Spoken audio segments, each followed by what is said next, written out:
Ahora voy a dar paso al compañero Helios Mendieta, al quien he tenido el placer de conocer ahora hace unos minutos.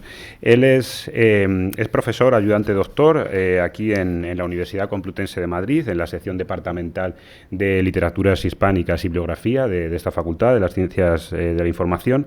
Es licenciado en periodismo por la Universidad de Málaga, también ha ejercido como periodista pues en distintos medios, que he tenido ocasión de cotillearlo ahora, ¿no? En El Confidencial, en Letras Libres, y bueno, su tesis doctoral la dedicó a la obra cinematográfica de Paolo Sorrentino.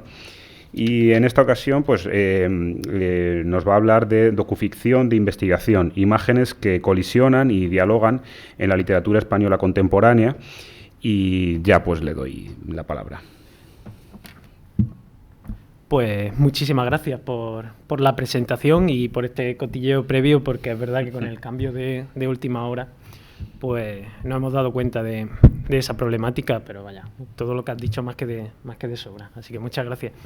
Y sobre todo quiero dar las gracias al profesor Manuel Brullón por invitarme, porque como han dicho en la presentación, pues llevo en la casa en la que hice el doctorado, ahora como ayudante doctor, pues este es mi 8º día, creo, ¿no? Porque empecé el 1 de marzo y me he unido casi en progreso a este programa académico tan espléndido, y también hay una coincidencia que quería comentar, porque yo respecto a Carmen Conde, pues por desgracia no soy ningún especialista como muchos de vosotros y vosotras que estáis aquí, de los que estoy aprendiendo, pero es verdad que si ahora empiezo una etapa, por así decirlo, y lo hago con Carmen Conde, digamos mi etapa en el mundo de la universidad, cuando era un estudiante hace unos 10 años, también empezó con Carmen Conde, pero lo hizo de otra manera muy distinta. Estamos hablando de la figura polifacética de esta autora, ¿no?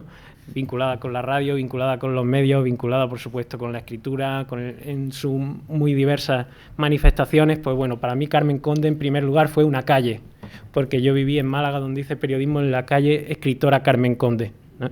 Entonces tiene todo esto mucho de circular y me alegra empezar también con ella, aunque no yo vaya a ser de estos perfiles que hoy aquí no vaya a hablar de ella, ¿no?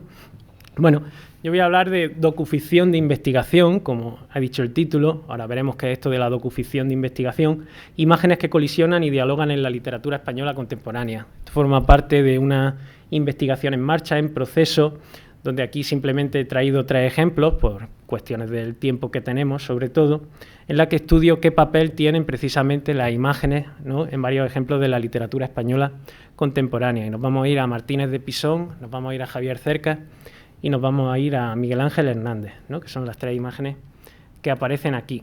Y bueno, se sustenta un poco la investigación en estos 2 pilares, digamos, del marco teórico, que por una parte es la docuficción y por otra las novelas de investigación propiamente. Y hemos hecho este título de docuficción de investigación jugando precisamente con estos 2 polos. Por una parte, ¿no?, los hispanistas de universidades alemanas, von Schilke y Schmelzer, definen docuficción, ¿no?, en quizá uno de los libros más citados siempre que se habla de este concepto. Docuficción denotamos un modo representativo que supera barreras mediáticas y de género, en el que se entrecruzan elementos, técnicas y estrategias documentales y ficcionales. Y luego lo van a desarrollar mucho más, ¿no?, pero dicen que la docuficción se puede ir, digamos, en 2 direcciones.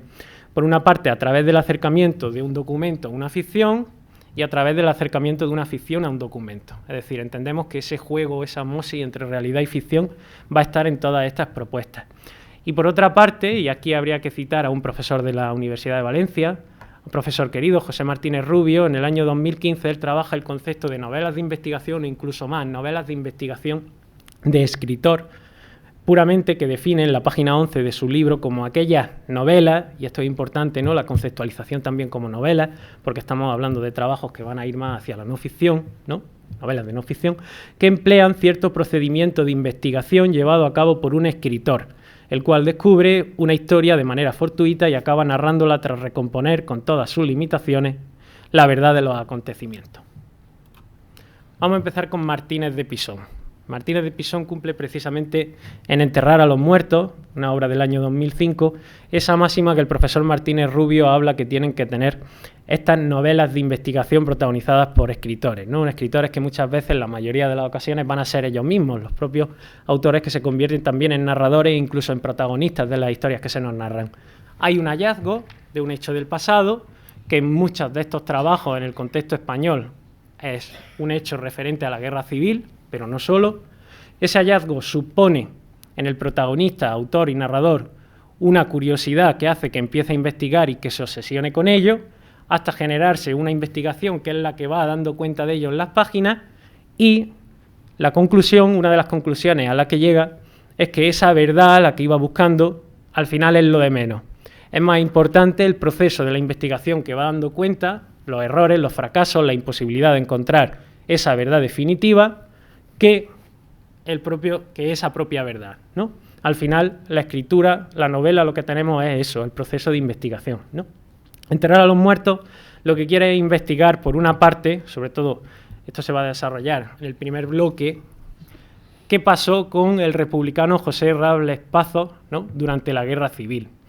Y para ello se ayuda de la amistad que éste tenía con el escritor norteamericano John Dos Passos, ¿no? John Dos Passos, si no me equivoco, no recuerdo mal, Robles Pazos había traducido Manhattan Transfer, ¿no?, de John Dos Passos. Y a partir de ahí lo que nos va contando, aparte, son, pues, digamos, muchos conflictos dentro del bando de las fuerzas que conformaban las fuerzas que se habían presentado con el Frente Popular, y por otra, de una forma más individual, cómo se va rompiendo, cómo se va fragmentando la relación entre el propio Dos Passos y Ernest Hemingway, ¿no?, con el contexto de la Guerra Civil de fondo. Es muy curioso también que siempre que hay este tipo de trabajo, no solo textos literarios, sino textos de cualquier disciplina, muchas de las obras que se han adentrado en los problemas, en las problemáticas que existían en el campo de las fuerzas que formaban el Frente Popular, exceptuando aquí Martínez de Pisón y, por supuesto, otros ejemplos, pero han sido también extranjeros, ¿no? Podemos pensar en Orwell con su homenaje a Cataluña, podemos pensar en clave cinematográfica, por ejemplo, en Ken Loach, ¿no?, con Tierra y Libertad, y en un territorio intermedio por lo mal que fue tratado en España, por ejemplo, en Jorge Semprún, que su única película como director de cine es Las dos memorias, del año 1974. Bueno, y que no pudo ser estrenada en España hasta que llegó la democracia, aunque era una película que, digamos, de la que no estaba muy contento. Bueno, estaríamos en el campo, y aquí estamos ya metiéndonos en el autor que trabajaremos después en eso, que cerca ha teorizado sobre novelas sin ficción, ¿no? Son conceptos en los que él ha andado mucho, no solo novelas sin ficción, sino, por ejemplo, también relatos real. Dice que en el año 2001 aparece Soldado de Salamina. Soldado de Salamina es un hito en el sentido de cómo espolea también este tipo de trabajos, como una fuente de inspiración también, tanto en las novelas de investigación de escritor, como nos dice Martínez Rubio, como incluso en el contexto hispánico las docuficciones, ¿no? Bueno. Sobre Enterrar a los muertos, dice Barcárcel, en él se combinan perfectamente el rigor del buen investigador de la historia con el buen uso de los recursos narrativos. Las fronteras entre literatura e historia se confunden. Enterrar a los muertos es un libro que se mueve en esa zona intermedia, ¿no? ¿Y cuál es el papel que juegan las imágenes en este trabajo? Pues son imágenes que, por una parte, van a tener un contenido periodístico que se acerca a lo real, el carácter de veracidad de lo que se nos está diciendo, porque es una historia que se nos quiere decir que es absolutamente real lo que se nos cuenta, pero por otra parte van a poner por momentos en tela de juicio, con ello va a jugar el escritor, la verdad de lo que se nos cuenta. O más que poner en tela de juicio esa verdad de lo que se nos cuenta, las imágenes lo que nos están diciendo también que alcanzar esa verdad absoluta va a ser imposible, ¿no? Van a jugar con esos conceptos que han desarrollado, pues, autores como, por ejemplo, Manuel Alberca, ¿no?, cuando habla de la autoficción, el pacto ambiguo, la ambigüedad, y sobre todo en un término narrativo, absolutamente narrativo, lo enigmático. Al fin y al cabo también estamos construyendo una historia y le estamos dando el sentido artístico conveniente para que sea leída y para que tenga mayor interés en el lector, ¿no? Los tipos de imágenes que podemos encontrar en el libro, aquellas que se acercan más a este carácter, digamos, de atestiguar la verdad, las fotos de Pazos Robles, todavía en vida, que además de forma, evidentemente, pues siguiendo esta línea más comercial, no se nos dice cuál es la fuente hasta que no llegamos al final del libro y descubrimos que los propios familiares de Pazos Robles han sido quien se la ha dejado a Martínez de Pisón. Otra que va más hacia el carácter histórico o de los personajes más conocidos, ¿no? Y que pueden ser desde, por ejemplo, la cartelería de una obra en la que participan en el documental tanto John Dos Passos como Hemingway, Tierra Española, aunque Dos Passos fuera borrado por Joris Ivens, y por supuesto fotos en las que aparecen los dos, entre otros personajes también. Luego, de forma mucho más interesante, esto lo han estudiado autores como por ejemplo Gómez López Quiñones. Y perdonar ahí, básicamente lo que he hecho es escanear mi libro y por eso aparecen algunas palabras subrayadas.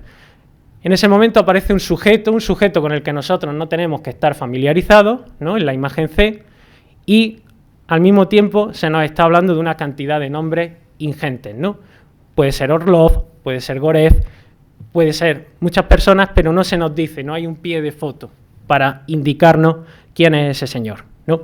El lector lo va a tener que ir descubriendo. Va a ser 12 páginas después cuando se nos diga que un importante agente soviético que fumaba en pipa, ¿no? Pues tuvo que ver en esa desaparición de Pazos Robles. Por supuesto, las ilustraciones, el componente más subjetivo de la mirada de quien las incluye, que las separa de una fotografía, evidentemente. Ahí vemos, por ejemplo, Unamuno, que ha sido antes citado, y por supuesto también desde el punto de vista de lo subjetivo, la importancia en clave dramática que tienen otro tipo de imágenes, en este caso una obra pictórica para empezar a desentrañar o que avance esa investigación, ¿vale? Novelas de investigación de escritor. Bueno, algunas conclusiones rápidas, no me quiero pasar, todavía queda mucho, pero tenemos que ahondar, que al final este tipo de novelas se construyen como una investigación de la verdad, pero precisamente esa verdad es lo que va a quedar en entredicho, o más que la verdad quedar en entredicho es la imposibilidad, ¿no?, de alcanzar la verdad, y por eso se constata una ambigüedad y la imposibilidad de su proceso, y para ello van a ayudar también las imágenes, ¿no? Unas imágenes, y ahí llego a esa conclusión que también hace Gómez López Quiñones, la verdad más los huecos ausentes de la historia, unos huecos ausentes que evidentemente por razones de todo índole no se pueden reconstruir. Ahí es donde esa docuficción, ese juego entre lo ficcional y lo documental va a tener ese papel de precisamente rellenar los huecos a los que no se puede acceder, ¿no? Dice este autor, la fotografía no constituiría la prueba documental que certifica la veracidad de un texto, sino una construcción de sentido. Aquí hay un paso más.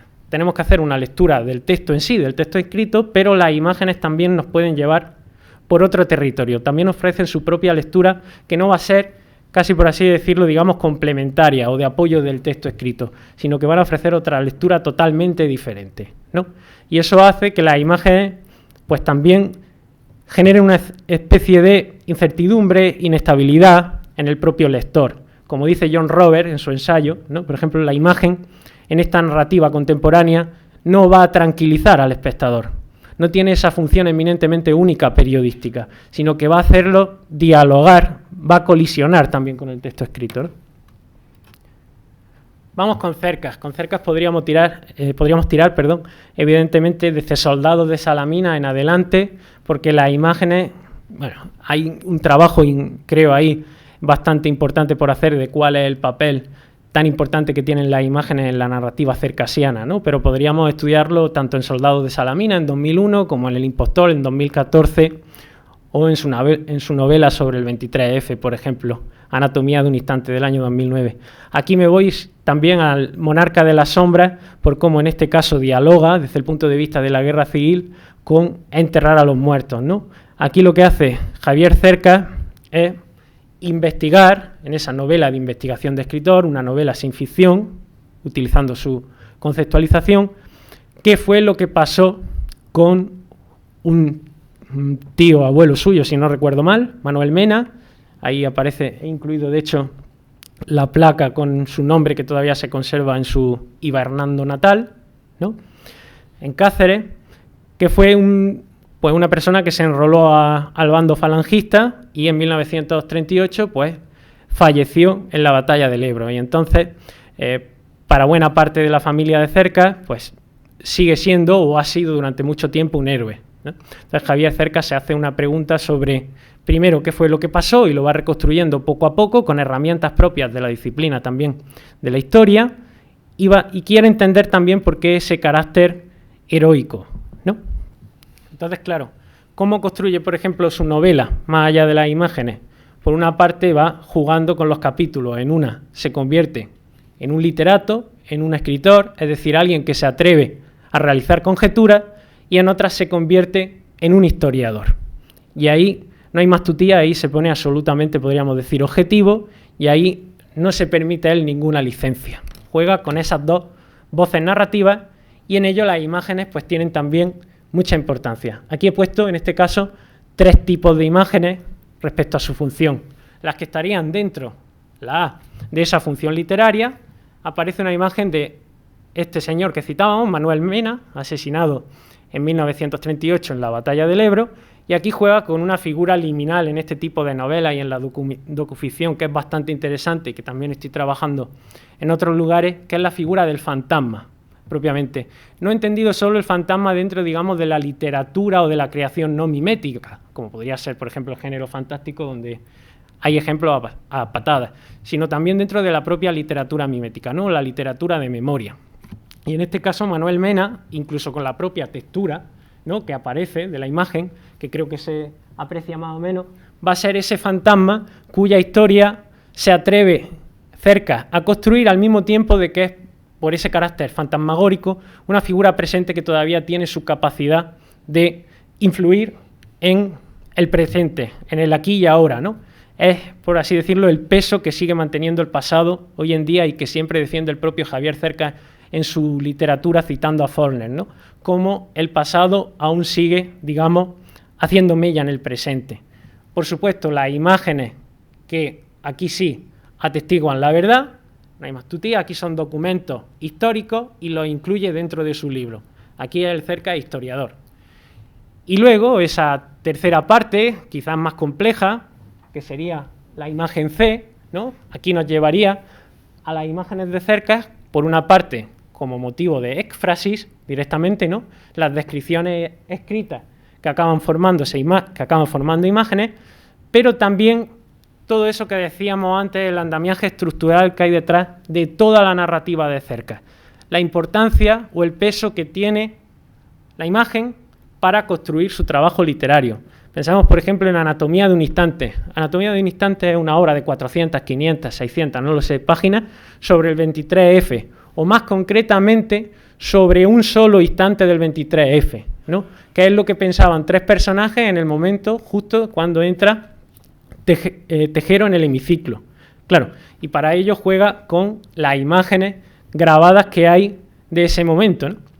Luego también habría que entender, por ejemplo, en El impostor, del año 2014 de Cercas, cómo la imagen se despliega, por una parte, en torno a Enric Marco, ese personaje en el mejor sentido de la palabra, ¿no? Un ser humano que vivió durante buena parte de los últimos años de la década de los 90, engañó a todo el mundo diciendo que había sido un superviviente del Holocausto, ¿no?, del campo de concentración de Flossenbürg, en este caso, hasta que fue desenmascarado. Cercas le hace una entrevista, pero al mismo tiempo que está haciéndole esta entrevista y lo está contando en el libro, tiene un ayudante a su lado. Ese ayudante a su lado es su hijo, Raúl Cercas, que se convierte en un personaje casi invisible, un personaje fantasma, que al mismo tiempo que se está desarrollando el libro, está, por así decirlo, grabando un documental sobre esa entrevista. Un documental que nunca veremos, pero es un documental que está ahí, que forma parte también de la reflexión literaria a la que nos lleva Javier Cercas, ¿no? Bueno, algunas ideas que se extraen, voy a seguir avanzando, ¿no? Cercas no busca tanto atestiguar el pasado, sino ofrecer directamente un mensaje, una interpretación de la misma, partiendo en este caso de su historia familiar, ese uso de las imágenes familiares, ahí cito a Sontag, ¿no? La inocencia, porque al fin y al cabo a Manuel Mena se nos presenta por medio de esa imagen que decíamos antes fantasmagórica como un ser quizá aparentemente todavía bastante joven, aparentemente desorientado, no sabemos muy bien por qué se unió a la Falange, estaba realmente convencido o no. Juega con eso y, por supuesto, juega con otras referencias cinematográficas. Pienso, por ejemplo, en uno de los grandes pasajes de esta obra, no sé si lo habéis leído, El monarca de las sombras, cuando compara ¿no? El visionado que hace su madre del Gran Hermano con una película de Antonioni del año 1962, que es El Eclipse, ¿no? Bueno, Antonioni no se ha visto en otra de estas, ¿no? Siendo comparado con Gran Hermano. Pero bueno, eso lo hace cerca y hay una reflexión ahí detrás bastante interesante para ir componiendo el pasado, ¿no? Casi a la manera de un puzzle. Y bueno, y por último, rápido, antes de que me saquen la tarjeta, ¿en qué minutaje llevamos? Quedan 5. 5, ¿no? Vale, perfecto. En El dolor de los demás, de Miguel Ángel Hernández. Aquí la imagen, además, tiene un sentido muy interesante, entendiendo también la propia profesión, podríamos decir, de base que tiene este autor murciano, porque no es solo que sea un escritor ya contrastado, que ha ganado varios premios, digamos, con su obra narrativa, sino que estamos hablando de un historiador del arte, ¿no? Que lleva dando mucho tiempo y que ha escrito desde inicios de los 2000 ensayos sobre pensadores o sobre filósofos que han trabajado en la imagen. Pienso, por ejemplo, en Roland Barthes, sus escritos sobre Roland Barthes, o lo que tiene, por ejemplo, sobre Walter Benjamin, ¿no? Y aquí, en esta obra de 2018, que es la más autobiográfica, también se cita de vez en cuando, evidentemente, como una autoficción, pues las imágenes tienen un poder bastante interesante y lo tienen ya desde la propia portada, que es una de las cosas que a mí me generan pues más interés. La portada es la que aparece aquí, y vemos una persona que está en amarillo, una silueta en amarillo, que vamos a descubrir quién es conforme nos lo podemos imaginar, ¿no? Pero sobre todo lo descubrimos al final. Es decir, hay aquí un elogio de lo paratextual, ¿no? En el sentido genetiano, si se quiere, con el que se juega con el lector ya desde el inicio, ¿no? ¿Por qué? Porque aquí lo que investiga Miguel Ángel Hernández es un hecho traumático en su vida, que fue cuando su mejor amigo, Nicolás, en la Nochebuena de 1995, asesinó a su hermana, a Rosy, y acto seguido huyó y se suicidó, ¿no? Entonces, 20 años después, desde ese presente, novela de investigación, en este caso, que no va hacia la guerra civil, sino que va hacia lo individual, por eso también he querido meter este caso, investiga qué fue lo que pudo pasar, qué hay detrás de todo esto, como una manera de sanar, si se quiere, esa memoria herida, no dicho en términos de Paul Ricoeur, por medio del propio acto creativo, de la escritura, ¿no? Entonces las imágenes, como ya se ve, va a tener mucha importancia porque imágenes familiares, lo que le evoca, ahí aparece el propio Miguel Ángel Hernández, aparece junto a su padre y junto a otro vecino, el Chispa, si no recuerdo mal, de la Huerta Murciana, y vamos a descubrir que esa silueta amarilla pertenece a alguien que había estado olvidada durante el relato, porque el relato se centra en el propio Miguel Ángel Hernández, en ese yo, y se centra en el asesino, pero hay una persona olvidada injustamente, ¿no? Hay una lectura aquí, evidentemente, y ha sido proclamada por algunos críticos, creo que un acierto desde mi desconocimiento, sobre todo, absolutamente feminista, ¿no? Por medio de la imagen. Bueno, otras lecturas se pueden hacer de ellas. Por ejemplo, hay un autor, creo que también de la Universidad de Murcia, que se llama Antonio Candeloro, que ha escrito un artículo muy interesante que define todas estas imágenes que aparecen en el libro como imágenes siniestras, ¿no? Y tiene toda la razón. Otro ejemplo que traía simplemente porque creo que es muy significativo, ¿no? Sobre el papel de la imagen en este tipo de novelas. Claro, estamos hablando de un historiador del arte también, aparte de un escritor, ¿no? Pues claro, aquí aparece Friedrich con su cuadro del año 1818, El caminante sobre el mar del Nube, toda la lectura y la simbología que tiene desde el punto de vista del romanticismo alemán, ¿no? Esa soledad del individuo ante un precipicio y el darse cuenta que ante la naturaleza pues somos seres insignificantes, va a estar llevándose a su terreno hacia ese barranco en que el asesino Nicolás se acabó despeñando, ¿no? No se ve muy bien en la foto, pero también aparecen dos humanos en ella, ¿no? Sobre el precipicio. Bueno, hay una actualización bastante interesante. Aquí simplemente estas tres que he escogido. ¿Y qué podríamos decir de ellas? Bueno, la que ya hemos dicho de Gómez Quiñones, ese otro sentido que hay que darle también a las imágenes, no solo el de atestiguar la verdad, porque quizás alcanzar esa verdad absoluta es precisamente imposible, es casi una aporía, se podría decir, que la fotografía no solo, la imagen no va a venir solo a apoyar en un texto escrito, y aquí citando al bueno de Vicente Luis Mora, ¿no? En tiempos del lecto espectador, la página literaria es ahora una pantalla, ¿no? Una pantalla en la que nosotros tenemos que adentrarnos y en la que tenemos que navegar y sobre todo que nos permita también descifrar, si es que eso es posible, ese otro mensaje que hay más allá de las imágenes. Y bueno, y con ello, sin que me saquen la tarjeta roja, pues termino.